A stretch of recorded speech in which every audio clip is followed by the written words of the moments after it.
대전지적중학교 미술교사 임수진입니다.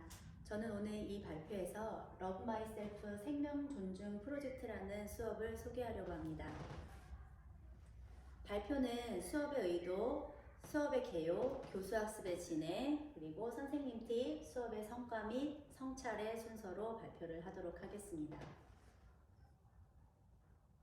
제가 이 수업을 계획하게 된 이유는 우리나라 자살률이 OECD 국가 중에 상위권에 속하고 있고, 특히 청소년들은 교우관계, 학업 스트레스 등의 이유로 자살이 10년째 청소년 사망 원인의 1위를 차지하고 있다고 합니다. 이러한 상황에서 인간의 존엄성과 생명의 가치를 내면화시키기 위한 교육의 필요성이 절실히 요구되고 있다고 생각했습니다. 이러한 가치를 내면화시키기 위해서 자기 이해 능력과 타인 이해 능력을 길러줘야 되는 교육이 필요하다고 생각했고, 그래서 이 수업을 계획하게 되었습니다. 수업의 개요는 일단 지도 대상은 중학교 3학년 학생들을 대상으로 했고요. 지도 기간은 4월부터 7월까지 진행을 했습니다. 단어는 수많은 나 우리라는 단원을 가지고 그 안에서 표현을 해보도록 했고요. 단원의 학습 목표는 다양한 표현 기법을 활용해서 나의 감정을 표현할 수 있다. 그리고 친구의 작품 감상을 통해 타인의 감정에 공감할 수 있다로 설정했습니다. 영역은 표현과 감상 영역을 중심으로 수업을 진행했습니다. 교수학습의 진행을 살펴보면요. 총 12차 시로 수업이 진행됐었는데요. 먼저 1, 2차 시에는 자신의 감정이 아니고 감정이 무엇일까 하고 감정을 이해하는 수업이었고요. 3차 시에서는 내 안의 감정을 들여다보는 시간이었습니다. 4차 시는 이러한 감정들을 어떻게 하면 효과적으로 표현할 수 있을지 표현 기법을 탐색하고 선택하는 시간이었고요. 5차 시부터 10차 시까지는 작품을 제작하는 시간이었습니다. 11차 시부터 12차 시까지는 완성된 작품을 감상하고 공감 편지를 작성하면서 수업을 마무리하였습니다. 저는 이 수업을 크게 2단계로 나눠 보았는데요. 일단 1차 시부터 10차 시까지는 1단계, 나를 알고 단계였습니다. 11차 시부터 12차 시까지는요, 2단계, 너를 이해하고 단계였고요. 이를 통해서 타인 이해 능력을 기르고자 했습니다. 결국에는 이 프로젝트는 감정을 통해서 나를 알고 너를 이해하게 되는 수업이라고 말할 수 있겠습니다. 그러면 구체적으로 1차 시부터 수업 교수학습의 진행 과정을 살펴보도록 할게요. 1차 시에는 감정을 이해하는 수업이었는데요. 일단은 학생들이 감정의 큰 분류와 세부 감정들을 알아보는 시간이었습니다. 감정을 분류할 때는 이 5개의 분류를 제시하고 감정 카드를 주면서 5개의 분류 안에 이 감정 카드들을 나눠서 분류해보는 시간이었고요. 모둠 활동으로 이어져서 친구들과 상의해가면서 이 감정이 어디에 속하는지 찾아보는 시간이었고요. 조형 요소와 원리를 이용해서 다음 시간에 마음 엽서를 제작할 거였기 때문에 조형 요소 점선면으로 어떻게 하면 표현할 수 있을지 잠깐 맛보는 시간까지 진행을 했습니다. 1차 시에 활용된 학습 활동지고요. 이렇게 5칸으로 나누고 학생들이 찾아낸 세부 감정들을 활동지 각 칸에 적을 수 있도록 만들었습니다. 2차 시에는 모둠 활동, 개별 활동 이렇게 구성을 해서 이루어졌는데요. 처음에 들어갈 때는 감정 읽기 활동을 했습니다. 감정을 1차 시에서 분류를 해봤는데 이번에는 실전으로 들어가서 제시된 사진을 보고 모두머니 상의를 해서 그 사진 안에서 읽혀지는 감정을 찾아보도록 했고요. 그리고 나서는 모두먼끼리 본인들도 이러한 감정을 느껴본 경험이 있다. 이렇게 경험을 공유하는 시간이 그 다음 순서로 제시됐습니다. 그 다음 활동은 일권의 감정, 본인의 경험을 바탕으로 조형 요소, 점선면을 활용해서 마음 엽서를 만드는 시간이었고요. 마음 엽서가 다 제작이 되면 모둠별로 발표를 하고 피드백을 했습니다. 이게 2차 시에 활용된 활동지고요. 이 사진이라고 써있는 칸에 모둠별로 각각 다른 사진들을 제시했습니다. 제시된 사진들을 보시면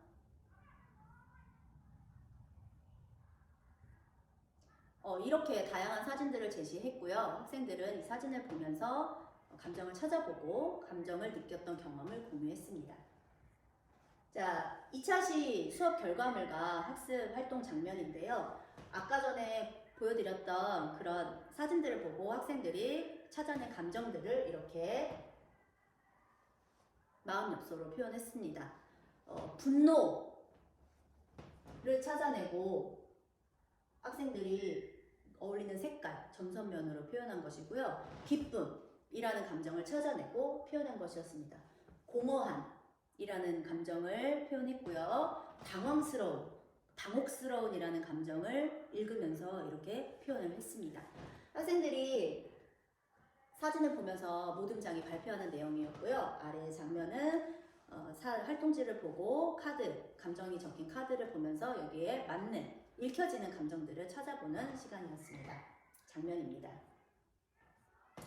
3차 시에는 이제 감정을 분류해봤고 또 감정들을 찾아보는 단계까지 갔었는데요. 이제는 본인의 감정을 들여다보는 시간을 3차 시에서는 갖게 되었습니다. 기쁨, 슬픔, 분노, 혐오, 두려움 중에 표현하고 싶은 감정 4가지를 선택할 수 있도록 했고요. 이 활동지에서는 앞장과 뒷장의 활동이 구분되어 있었는데 앞장에서는 경험, 본인이 그런 감정을 느꼈던 경험, 그때 날씨 또는 그런 감정을 느꼈던 계절, 색 이런 것들을 본인이 글로 적고 뒷장에서는 구체적으로 표현하고 추상적으로 표현해서 그림으로 표현할 수 있도록 했습니다. 학생들의 학습 활동지고요. 이렇게 글로 적으면서 본인이 감정을 조금 더 명료화 시키기 위해서 글로도 표현하고 그림도 표현할 수 있도록 3차 시에서는 이렇게 활동을 제시했습니다. 학생들이 구체적으로 그리고 추상적으로 그린 활동지는 이렇게 진행이 됐고요. 이렇게 작성된 활동지는 다음에 작품 계획서와 연결이 되도록 구성했습니다. 4차 시에는 표현기법의 이해 활동이었는데요. 학생들이 이제 감정을 세부적으로 분류해보고 자기 감정을 찾았지만 조형 언어로 표현하는 것이 아직 서툴기 때문에 표현기법을 제시를 하면서 다양한 표현기법을 제시하면서 본인이 선택한 감정들을 효과적으로 표현할 수 있는 방법들을 탐색해보고 선택하는 시간을 가졌습니다.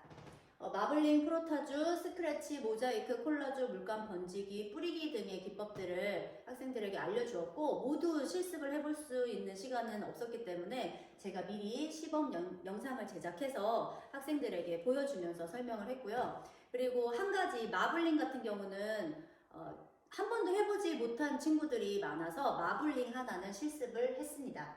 그리고 나서는 자신이 표현하고자 하는 감정에 적합한 표현 기법을 선택하는 시간을 가졌습니다.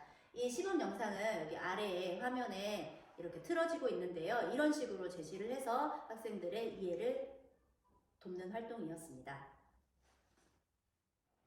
5차 시에는 이제 작품 계획서를 작성하기 시작했는데요. 학생들이 3차 시에 앞에서도 말씀드렸다시피 3차 시에 작성한 활동지를 바탕으로 이제 작품 계획서를 구성을 했습니다. 본인이 글로 썼던 거, 구체적으로 그렸던 거, 추상적으로 그렸던 것들을 모두 조합해서 이 활동지에 들어갔는데요. 보시면 추상적으로 그리기와 구체적으로 그리기에 본인의 스케치가 다 조합이 된 것을 확인할 수 있습니다. 또 다른 친구의 활동지를 보시면 이렇게 본인의 상징물, 깨진 컵과 틀린 점수가 있는 시험지에서 느꼈던 감정, 슬픔, 처참함이라는 감정을 이렇게 표현했습니다. 자, 그 다음에 계획서대로 이제 학생들이 작품을 제작을 하는데요. 입체물로 제작을 했을 때 종이만 붙여서는 그 형태가 단단한 형태를 유지할 수 없어서 도화지에다가 먼저 표현을 하고 입체물에 붙였는데요. 박스지 자체에다가 그럼 표현할 수는 없었는지 제가 시도를 해보니 박스지 자체가 약간 그 크라프트지 색깔이어서 이렇게 선명한 표현이 색상 표현이 잘 되지 않아서 도화지에 하고 입체물로 제작을 했습니다. 이거는 학생들이 과정작, 입체물로 붙이기 전에 표현한 작품들입니다. 이렇게 4개의 감정들이 다 표현이 되면 이제 마지막 완성 10차시쯤에는 입체물로 만든 박스를 오려놓은 그 형태에다가 이렇게 작품을 붙여서 완성을 하는데요. 학생들의 작품 몇 개만 좀 구체적으로 살펴보도록 할게요. 이 친구가 표현한 감정 3개를 제가 정리를 해봤는데, 특히나 겁나는 두려움이라는 감정을 표현한 것을 보면 감옥에 갇혀있는 사람, 그리고 스크래치를 활용해서 배경을 검게 표현한 것, 그리고 긁어낸 모습들로 인해서 본인의 감정을 조금 더 효과적으로 표현하고 있는 모습을 볼 수 있습니다. 그리고 이 학생 같은 경우는 특히 간담이 서늘한이라는 표현에서 콜라주와 물감 뿌리기를 활용했는데요. 콜라주에는 자신의 감정을 더 잘 나타낼 수 있는 뾰족뾰족한 그 플라스틱 재질을 오려서 다 붙였고, 그 위에다가 붉은색 계열의 물감을 뿌려서 본인이 느낀 감정들을 이렇게 표현했습니다. 그리고 또 오싹한 주눅이 든이라는 감정을 표현할 때는 본인은 남이 어디선가 본인을 쳐다보고 있을 때 그런 감정을 느꼈던 경험을 바탕으로 이렇게 눈동자 모양과 상징적으로 형상화시키고, 그 다음에 종이를 오려서 본인의 감정을 표현하고 있습니다. 마지막 시간에는 이제 완성작 감상이었었는데요. 완성작품 감상할 때는 짝활동으로 학생들이 좀 더 깊이 있는 감상을 하게 했고요. 아이들이 친구의 작품을 보면서 느끼는 궁금한 점들을 질문으로 작성을 하고 질의응답을 통해서 답변을 얻는 시간을 가졌습니다. 그리고 마지막에는 친구의 표현한 감정 중에서 가장 공감이 되는 그 감정 하나를 쓰고 본인의 경험을 적으면서 공감 편지를 작성하고 전달하는 시간으로 마무리를 지었습니다. 이게 바로 그 공감 편지인데요. 제가 대표적인 거 2가지만 가지고 왔습니다. 괜찮아 나도 그랬어 공감 편지 작성인데, 이 친구 같은 경우는 본인이 영어 캠프를 미국으로 갔을 때 인종차별적인 그곳 학생들의 인종차별적인 행동 때문에 분노, 끌어오르는 그런 억울한 감정을 느꼈던 거를 친구에게 깊이 있게 공감을 하면서 너만 그런 감정을 느끼지 않았다는 점, 감정을 함께 공유할 친구가 있다는 점을 알았으면 해 하고 이렇게 편지를 마무리 지은 점이 굉장히 인상적이었습니다.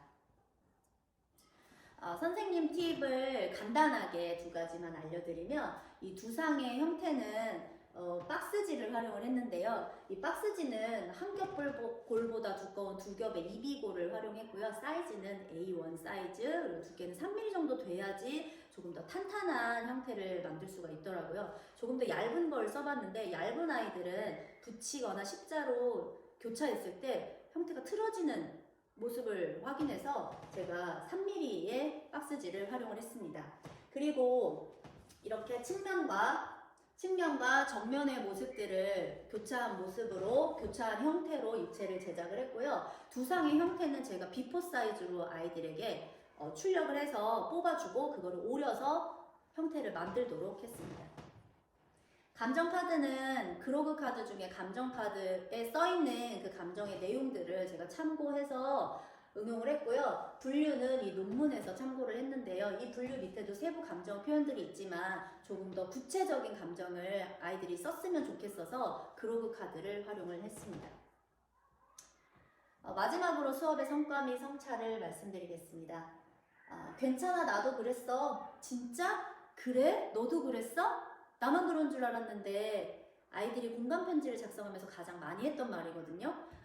이 공감편지를 통해서 아이들이 작품을 통해서 자신이 이해하고 친구에게 물어보면서 이 공감편지 작성이 어떤 말보다도 가장 큰 공감과 위로를 전했다고 자신의 수업 후기를 적은 아이들이 많았어요. 그만큼 나만 그런 게 아니라는 걸 느낄 때 어떤 말보다 큰 힘이 되잖아요. 아이들도 그런 걸 느꼈다고 생각합니다.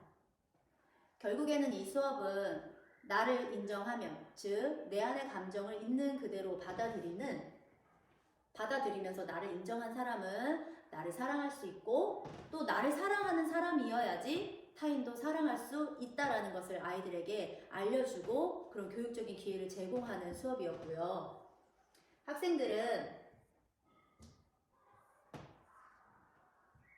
학생들은 자신의 감정을 있는 그대로 받아들이면서 자신을 존중하고 인정하는 경험을 제공받았고, 타인에 대한 이해와 공감 능력을 길러주기 위한 교육적인 기회를 제공했다고 생각합니다. 이상으로 발표를 마치겠습니다. 감사합니다.